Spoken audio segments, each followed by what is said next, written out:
caught in a friendship spiral. I am struggling to find an opinion on my best friend's boyfriend, Jake. After 14 years of close friendship, her demand for my validation clashes with my neutrality. Am I wrong for not feeling strongly about him? My best friend, 22 years old, female, and I, 22 years old, female, have been best friends for almost 14 years. She is my favorite person in the world, and I love her deeply, which is why this entire situation has been so frustrating. For the past several months, we have been caught in an endless cycle of arguing over one issue. Her boyfriend, Jake, is 23 years old, male. They met during her last year of college and have been maintaining a long-distance relationship this year while she is back in our hometown pursuing her master's degree. They have been together for a little over a year, but I have only met him in person once. Besides that, I have had a few brief interactions with him when they are on FaceTime together, during which we exchange a couple of sentences before they resume their conversation. That is pretty much the extent of our relationship. I do not have a strong opinion about him. I do not dislike him. I do not love him. I simply do not know him well enough to form a definitive opinion either way. I have had both positive and negative impressions of him, and I have been open to getting to know him better, but I have not spent enough time with him to confidently say, yes, I like Jake. However, my lack of opinion seems to be unacceptable.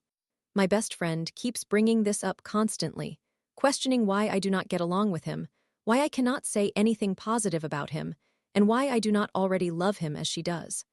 I have reassured her numerous times that I do not dislike him and that I am open to getting to know him better.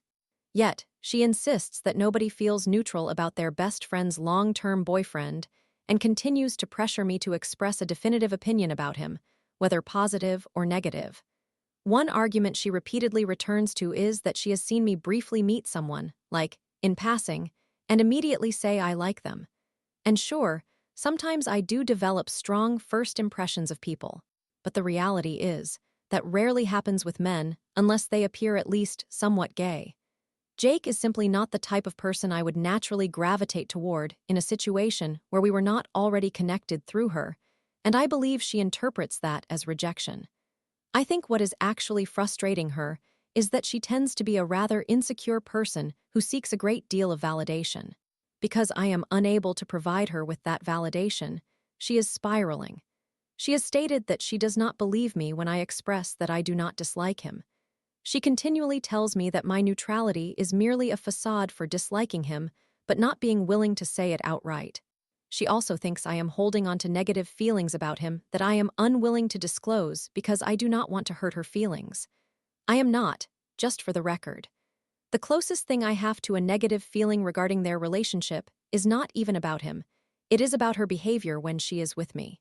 She is constantly texting him or FaceTiming him while we are hanging out, and I cannot help but feel a bit annoyed by it. I tend to be quite focused and off my phone when I am spending time with someone, so when she is frequently half distracted, it feels like she does not truly want to be present with me. I do not believe she realizes how much that bothers me because I have not made it a huge issue, but I think she interprets my occasional annoyance about that as me disliking Jake, when in reality, I just want to feel like I have her attention when we are together. Jake has come to visit her multiple times since they began dating, but it has only coincided once with my ability to see him. And when he is here, she typically wants to spend all of her time alone with him, which I completely understand.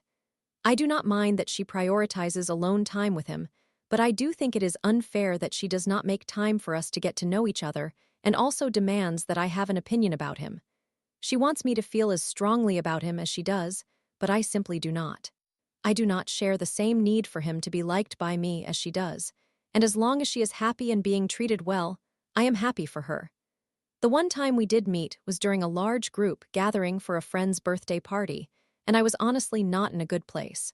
I became too high and ended up having a panic attack, so I was somewhat preoccupied, which is my fault, but it also did not provide me with a great opportunity to get a good impression of him. That was months ago, and I have not had another chance to spend quality time with him since then. This also included her not attending my college graduation because he was visiting. At the time, I told her it was fine because I did not want to make her feel guilty, but I now realize that I am harboring some resentment about it. I believe that also contributes to my frustration because it feels somewhat unfair that she is demanding I have an opinion on him when she has not genuinely given me the opportunity to know him. On top of all that, she comes to me whenever they fight. I recognize that this means I am receiving a skewed view of their relationship, as she is much more likely to vent to me about the negative aspects than to express the positive ones. I am aware of that, which is why I have not allowed those instances to shape my entire opinion of him. Nevertheless, from her perspective, the fact that I do not hold strong positive feelings for him must imply that all I can see are the negative things she has mentioned. She will be moving in with him relatively soon, so everything feels very high stakes for her right now. I think she is keenly aware that her life is about to change and is desperate to ensure that everyone in her life gets along precisely as she desires. However, during the argument, I told her, "If you want me to have an opinion about him, I need to actually spend time with him." She responded that she was unwilling to spend the little time she has with him trying to make me like him and did not want to put him in that position, which does not feel great. It is not as if I would be sitting there judging him as some sort of judge. I do not need to be won over or convinced to like him. But if she wants me to form an opinion, she must allow me to actually form one. She became so upset about this conversation that she skipped a group gathering with two of our friends because she could not pretend to be okay around me. Later, she texted me asking me not to discuss the situation with our mutual friends because she did not want them to form opinions about her or her relationship while she was not present. The issue is, I had not seen her text yet, and I did talk to them. So now I feel like I have made everything even worse. After a full day of silence, I sent her something humorous that happened, and she responded, but it still feels like things are not genuinely resolved. It feels as though I am still expected to resolve this somehow, but I genuinely do not know what she wants from me. Am I the antagonist for not having a strong opinion on my best friend's boyfriend? Is it my responsibility to like him? Story 2. Help your fellow 20M out. In love with a girl 20F for more than a decade, but does she still love me? Assist your fellow individual. I have been infatuated with a girl for 15 years and cannot seem to move on. There is a girl whom I have admired my entire life. She and I attended the same school and were best friends. I have known her since nursery. However, I lost contact with her after the 6th grade because my father was transferred to another city. For context, I am deeply in love with her. 5 years went by without communication, but I still held on to the hope that we might reunite someday. Fortunately, when the COVID pandemic hit, my friends encouraged me to create an Instagram account, and I did find her there. Without wasting any time, I followed her, and she accepted my request. She did not recognize me at first because I had not set a profile picture, but eventually she figured out it was me. We were both overjoyed to reconnect. However, I was ecstatic on a whole other level. I have never been involved in relationships and typically do not converse with girls unless it is necessary for work. I have loved this girl since the first day I saw her in kindergarten, and I could never take my eyes off her. A few girls approached me when I was in another city, but my feelings were solely for her, despite the distance and my ignorance of what she was doing. I just continued to love her. I am foolishly in love with her. Returning to where I left off, we reunited, talked for hours, and texted each other. There were entire nights where we chatted together and hardly slept. It felt so natural that the concept of time seemed to disappear for me. I have always loved her but never confessed because I feared losing her. I learned that she had been in a relationship previously but had broken up a few months ago. She had moved on. After months of conversations, I finally decided to reveal my feelings for her. On a beautiful November night, I expressed my emotions in the most romantic way I could muster. At that moment, I was incredibly nervous because if things went awry, everything would change between us. To my surprise, she conveyed that her feelings for me were mutual. I felt as if fireworks were exploding in the sky. I had never felt such happiness in my life. After loving her unilaterally for more than a decade, my love finally transformed into something genuine. My feelings for her are truly pure. I never viewed her through a lens of lust. I genuinely want to bring her all the happiness she has always deserved, and I have made every effort to do so. I prayed for her to be mine, and my prayers were answered. Everything seemed to be going well. We were so content together. But as I mentioned, we spent hours communicating, and since she still lived in another city, texting became our only method of interaction. My academic performance started to decline, and I reached a point where I began failing in some subjects. I do not blame her. I simply couldn't allocate enough time for my studies. I thought I could manage everything, but I couldn't. My parents grew concerned and pressured me to focus more on my studies as I was preparing for a competitive exam. Months passed without any improvement. Our love remained strong, but my grades did not. I had been a state topper in my 10th grade board exams, and thus my family had high expectations for me. I even attempted to talk to her less, but my thoughts were still consumed by her love. With only a few months left until the exam, I could no longer see myself in this situation, so I decided to take matters into my own hands and made the worst mistake of my life. Despite communicating less with her, I still struggled to concentrate on my studies because my mind was devoted to thoughts of her. Out of nowhere, I told her that I was breaking up with her, ending things without offering any explanation. I know I hurt her, and I was hurt too. I regret that decision, however, at the time, it seemed like the right choice to me. I wanted to refocus on my studies, achieve good grades, and then return to her immediately. That was my plan. Truly it was. But things did not unfold as I had anticipated. I did not secure a seat in a government institution and decided to take a gap year. I understood that if I returned to her, my entire year would be wasted. I never forgot her. I thought of her every day and kept tabs on her from a distance. I genuinely cared about her. The year of my gap passed, and we did not communicate even once. I retook the exam and achieved good marks, securing admission to both medical and engineering colleges. I had a choice, but when I learned that she was opting for engineering, I chose that path as well. Unfortunately, we did not end up at the same college or even in the same cities. I reached out to her when I began college, but did not want to hurt either of us again, as I was determined to focus on my studies this time. Though I still loved her, I believed this was best for both of us. I would periodically call her and talk for hours. However, I later discovered that she was in a relationship with someone else, which infuriated me. I attempted to contact her but was blocked everywhere. I pleaded with her to unblock me and even resorted to texting her through Google Pay since I had no other options left. Yet, she remained steadfast. Despite my persistent attempts to communicate, she finally spoke to me again when that relationship ended, as it did not work out. I asked her if she would come back to me, and after months of effort, I finally won her back. We met again after years and spent time together. We were closer than ever. She even said no one had loved her as much before, not even her parents. All I could do was weep tears of joy upon hearing this. However, something troubled me. She confided that she still was not over her ex. I thought it was natural and allowed her the time she needed. But she hurt me 3 times by expressing her desire to return to her ex, and each time I forgave her. Recently, however, things escalated when she reached out to him again to inquire whether he still harbored feelings for her. I was devastated. This occurred while she was still in a relationship with me. I told her to cease this behavior, stating that it would be the last time I forgave her. But she did not listen and continued on her path. Now, she tells me that she no longer has feelings for me and prefers to remain alone. I cried for her to return and promised to forgive her for everything, but she remained resolute.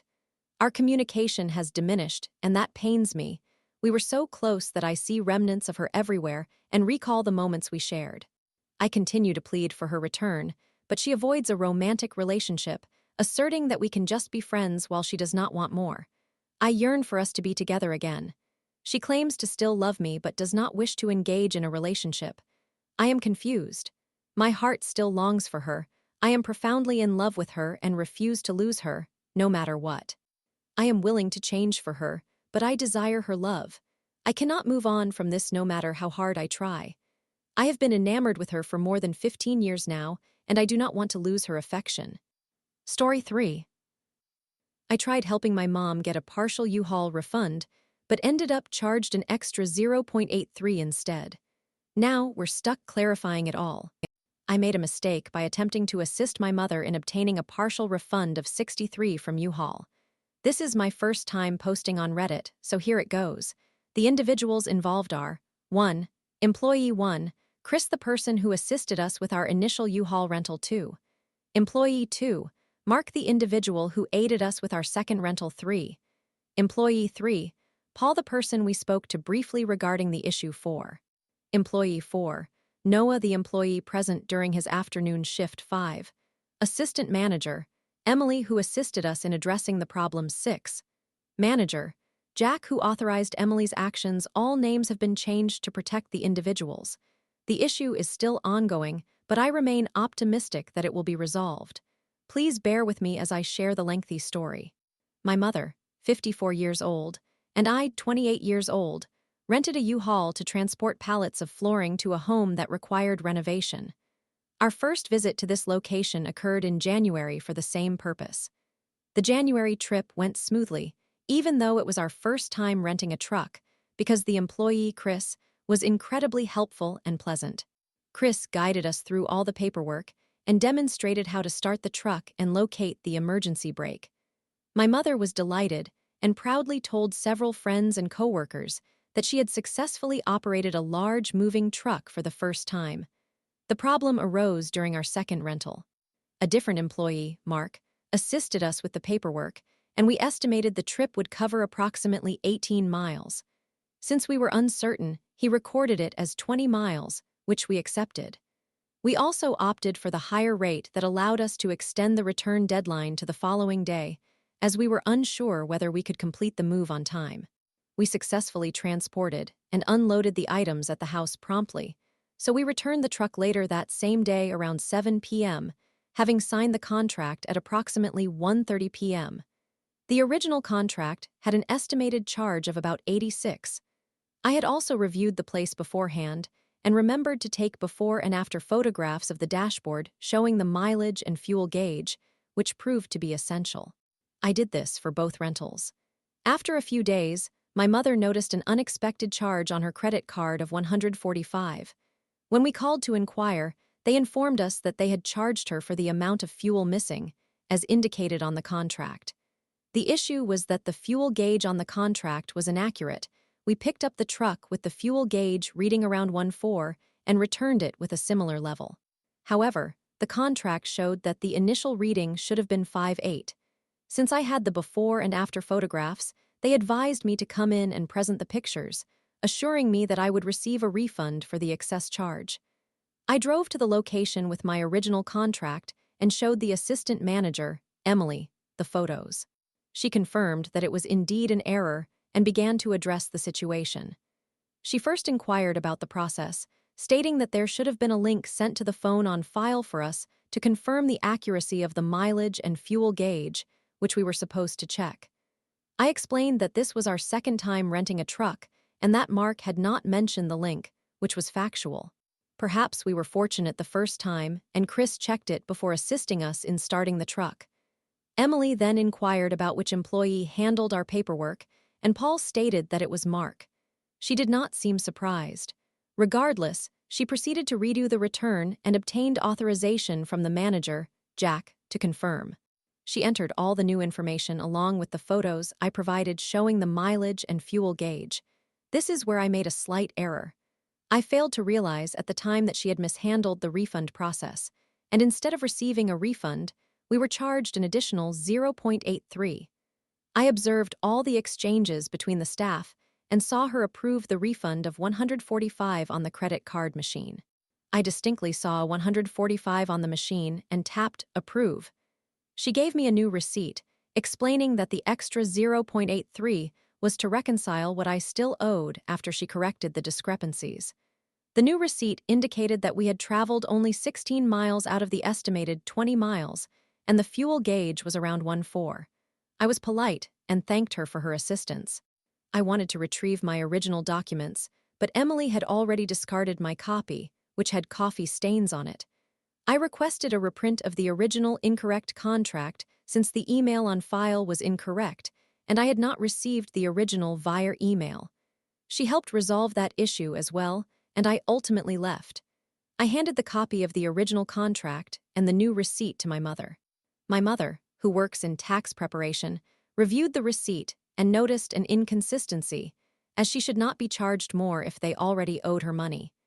The excess charge should have been deducted from what had already been billed, or the entire original charge should have been refunded with the new corrected charge following. The next morning, I called them and was transferred to Emily, who had handled the return. She remembered me and attempted to dismiss the minor extra charge, but did not fully understand our perspective. We tried to explain that the fuel gauge reading and mileage had been properly corrected, but there still remained an additional charge of $63 for fuel, 14 gallons. The conversation became somewhat heated, leading Emily to place us on hold, after which the call abruptly ended. It seemed she was reluctant to listen as we occasionally spoke over each other, and she mentioned that the refund would take a few days. She also suggested that we were trying to avoid paying for the truck, which was not our intention. My mother and I drove to the U-Haul location and explained the situation to the representative there, Noah. He informed us that a manager or assistant manager, likely Emily, since I had spoken to her earlier, had left for the day as their shift had ended. I suspected that Emily did not want to continue our conversation. I was still hoping for her to re-establish contact before the call dropped. Noah eventually called his boss and put him on speakerphone so I could clearly explain what had transpired. Now, we must wait to see if they can resolve the issue, as someone is supposed to return my call within 48 hours. So, I made a mistake by seeking a partial refund of the $63 that U-Haul erroneously charged me for fuel. In summary, I failed to notice the mistake made by the assistant manager while she was genuinely trying to issue a refund, resulting in 2 futile trips to U-Haul. Story 4. My girlfriend moved to Boston for a fresh start, but I discovered her secret life. After a shocking reunion, I uncovered the truth. She cheated and lied. I chose to let her go, but at what cost? How do you move on from the one who shattered your heart? So my ex came on here and shared her story about dating me about a month ago, so I thought I would come on here and present my side. I apologize for the lengthy read. I, male, 21 at the time, met this girl, female, 21 at the time, in December 2023. From the very beginning, we clicked. Our chemistry was exceptional. Our first date was at a punk rock flea market in Bowling, and we had such a great time together that after our first date, we spent almost every single day together. I even took her to work with me a couple of times just so we could hang out. I fell deeply in love with this girl, and the more I got to know her, the more I wanted to spend the rest of my life with her. No one could tell me at the time that this woman was not meant for me, and I could not have been more mistaken. One day, she told me that she and her sister were falling behind on bills and were going to get evicted. She had a plan to move to Boston with a friend, and she thought it was better that way since she had attended trade school out there. She believed she could make connections to jumpstart her career. Being the supportive boyfriend, I said, "I will support you in anything you choose to do," even though the thought of being away from her was tearing me apart inside. I desperately wanted to suggest that she come live with me, but we were only about 2 months into our relationship, and it still felt somewhat new. Right before she left, we were going through a rough patch and had stopped being intimate for a little while, probably about 2 or 3 weeks before she left. She claimed she was not in the mood. This detail is important for later. When the day came at the end of February, I helped her pack the U-Haul truck. I said my goodbyes, and she was on her way. Neither of us liked the idea of long distance, but I was willing to try for her. After she arrived in Boston, she started ignoring me most of the time and not answering my calls.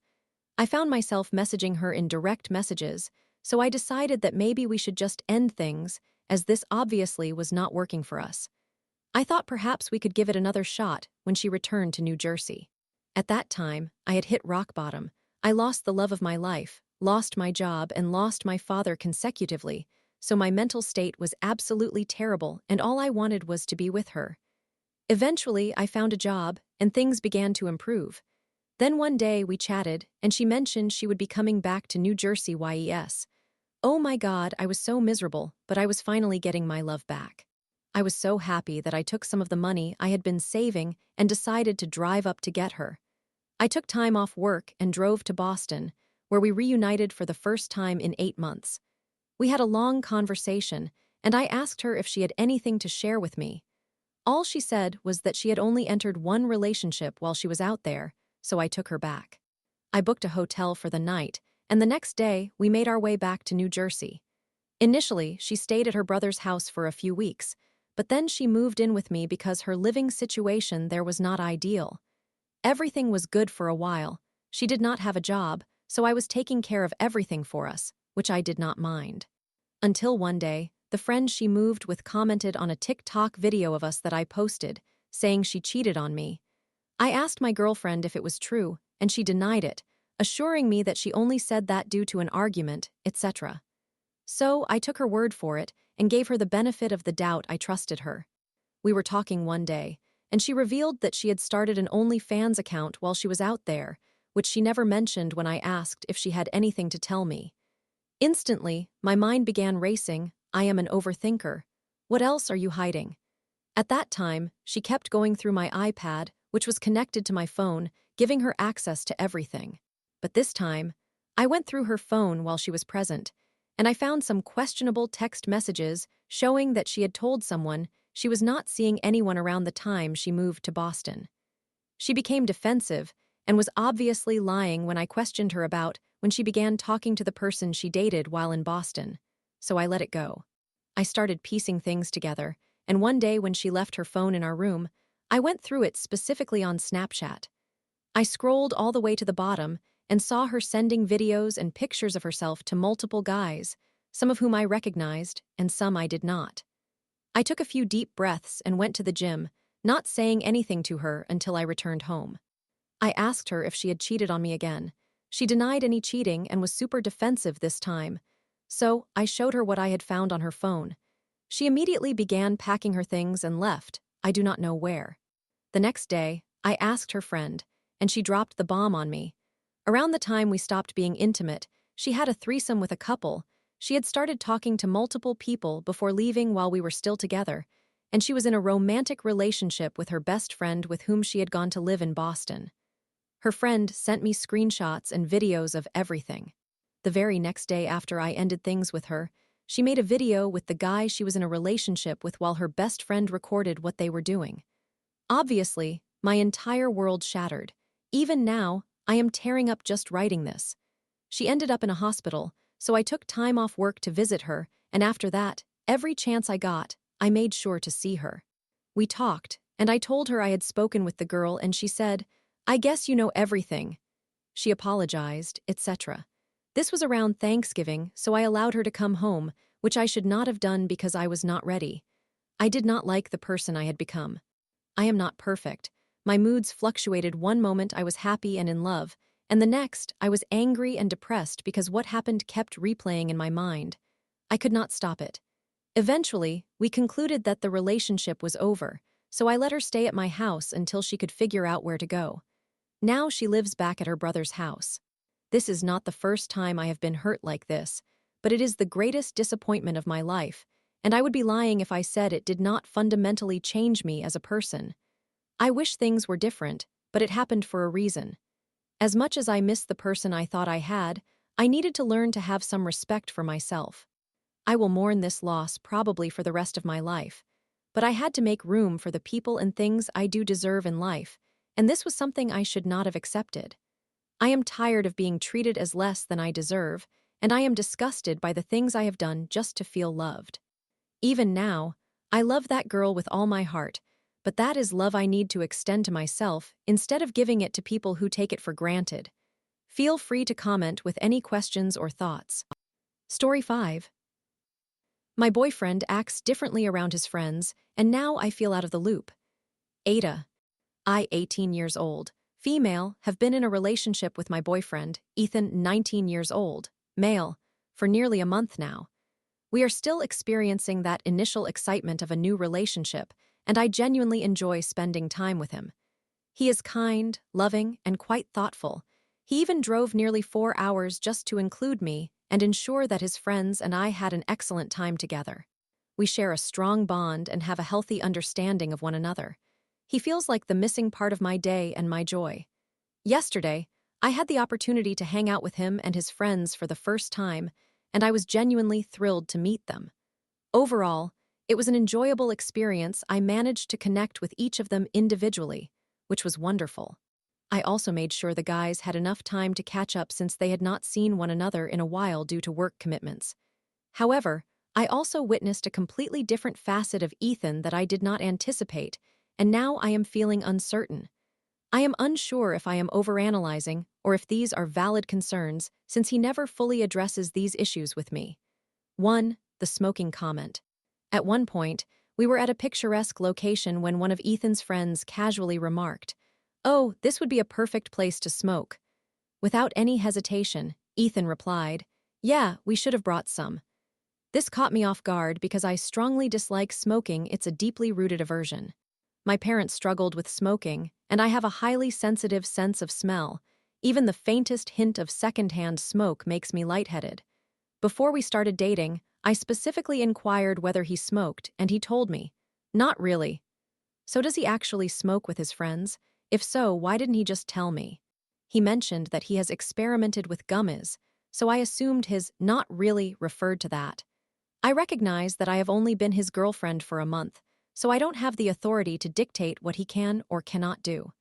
We aren't in a serious relationship yet, allowing him the freedom to do as he wishes with his friends. However, I believe I deserved some honesty, especially regarding something that is a definite no for me. If he had simply stated, "Yeah, I occasionally smoke with friends," from the start, I could have determined how I felt about it earlier.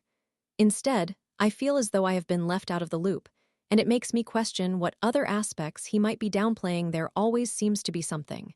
2.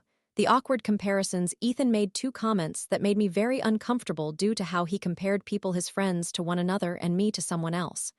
The first incident occurred while we were all hanging out. His friend Ryan, who literally went out of his way to ensure Ethan got home safely, was sitting in the backseat when Ethan unexpectedly said, "Man, I wish Jacob were here." He said this right in front of Ryan. It was incredibly awkward and completely unnecessary. Ryan had been nothing but thoughtful and accommodating, yet Ethan said that without considering how it might come across. The atmosphere shifted immediately, so I quickly changed the subject to move past it. Later, I asked Ryan and Ethan if I had made a favorable impression and whether I had crossed any boundaries. I realize I teased Jacob a bit too much at one point, but I apologized, and everything is cool now. Ryan replied, "You are so nice. Ethan, I think she is the best influence on you." I was thrilled because that was such a lovely compliment. However, then Ryan continued to speak to Ethan and remarked, "Oh yeah, actually, the one who moved away was nice too. I'm glad you've had good girls to influence you, man. You really needed Ava back then." At first, I assumed he was referring to an ex-girlfriend, which was perfectly fine. Everyone has a history. However, the conversation suddenly shifted to Ethan's female best friend, Ava, who had relocated. While I believe I am not a jealous person, something about the way it was said felt unsettling, as if they were suggesting that she and Ethan had a romantic relationship. Earlier that night, I even brought Ava up because I thought it was sweet that she used to assist Ethan with his skincare routine, despite the fact that she apparently gave him something that she knew would cause a severe allergic reaction, which, Ethan has numerous health issues, and she told him to just endure it. Initially, I did not mind because Ethan told me, "Yeah, I wanted to improve my appearance for you, so I asked Ava for some skincare advice."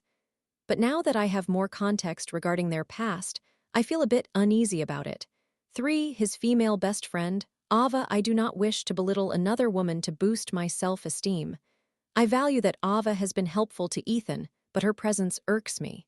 Ethan has shown me numerous videos of himself, Ava, and Jacob as a trio during high school, as they were his closest friends. However, one video in particular caught my attention. Ava was critiquing Ethan harshly. When I inquired why, he casually replied, "Oh, you know, she disliked my ex." I recall him mentioning that his ex was quite a difficult person, so I can understand that. However, why do I get the feeling that Ava does not approve of any of his girlfriends? She has an attitude that suggests it's her way or no way. While I understand that Ethan sometimes needs someone to take the lead in planning, he tends to be more spontaneous. I feel there is a difference between assisting him and controlling him. Moreover, Ethan never calls me for anything, but he calls her. I am not envious, but it saddens me. I would love to talk on the phone with him occasionally, particularly considering our long-distance situation. I also have a feeling that Ava and I would not get along. To be honest, I believe she appreciates it that way, especially regarding his romantic partners. That thought makes me uncomfortable. But since I have yet to meet her, perhaps I am just overthinking. 4. The social cues and the secrets. Throughout the evening, I noticed that Ethan appeared to lack basic social awareness in certain instances. The comparisons, the awkward phrasing, and his inability to realize when something he said caused discomfort were all concerning. I am unsure if he behaves this way around his friends or if I simply had not seen this side of him before. Additionally, I sense that there are things he is not sharing with me, not necessarily in a deceitful manner, but more as if he believes it is not significant for me to be aware of. And while it may not be crucial, now that I have witnessed these things firsthand, I cannot unsee them. So, am I the unreasonable one for feeling strange about all of this? I still care for Ethan, and I feel genuinely grateful to be his girlfriend and friend. Yet, I have all these thoughts swirling in my mind, and I am uncertain how to navigate them. Am I overanalyzing? Should I address any of this with him? Or am I being unreasonable for feeling this way in the first place? Story 6. Boyfriend disrespectfully threw away my late husband's dog tags and rosary while I was at a family wedding, leading to a bitter breakup. Was I wrong to end it over this? Hello, Reddit. My niece suggested that I seek advice from this platform, so here I am. I am a 43-year-old female who lost my 47-year-old husband in 2020 due to COVID-19. He was a doctor battling on the front lines of the pandemic. He contracted the virus from a patient he was caring for and did not survive. To say that I am still heartbroken would be an understatement. He was everything to me, the absolute light of my life, my best friend and my soul mate. We had so many plans that we will now never be able to fulfill. We had been married for over 20 years, and I miss him deeply. Some days, I have wished to fall asleep and never wake up again, just to be with him. When I eventually had to go through his belongings, I placed most of them in a storage unit and kept a few keepsakes. Above all, I retained his dog tags, as he was a veteran, and his rosary, which I wear around my neck at all times. During this period, I fell into a significant depression and honestly had no positive outlook on life. I gave up my hobbies, called in sick to work to the point where I was fired, and rarely left my home. I had everything delivered, and if I couldn't get it delivered, I decided I simply did not need it. I then met my now ex-boyfriend, a 49-year-old male, 2 years ago. He had delivered my groceries to me several times, and during those encounters, I got to know him personally. Eventually, he asked me out on a date. We started dating in late 2023, and he helped me pull out of my rut. I began grief counseling, started going to the gym, took pride in myself, secured a job in my career field, and started anew. We eventually moved in together in early 2024, but a significant point of contention was the rosary and my late husband's dog tags. He would become upset when he saw me put them on while getting ready for work. Anytime he noticed me wearing the dog tags or rosary, he always pointed it out. After a while, I became frustrated and asked him what his issue was with my dog tags and rosary. He stated that it made him uncomfortable when I wore the dog tags and that he felt I had never truly let go of my husband. I argued that these items were my only remaining connections to him. After much discussion, I decided to keep the dog tags and the rosary in a small box in my nightstand and agreed to wear them only when I went to replace the flowers on my husband's grave or in very special instances with my late husband's side of the family, as they did not mind. Recently, my late husband's sister, my sister-in-law, was getting married and invited only me to her wedding. I spoke to my ex and asked if he was comfortable with me attending the wedding alone. He agreed that it was fine. I packed my things and drove 3 hours to the venue. In my flurry, I forgot to grab my husband's dog tags and rosary, but I had other jewelry, so it was all right. I came home the following night, extremely tired, and went straight to sleep. The next morning, as I prepared to visit my husband's grave, I decided to wear his dog tags and rosary. When I looked for them in the small box in my nightstand, they were gone. I searched the entire house thoroughly and asked my ex where they were.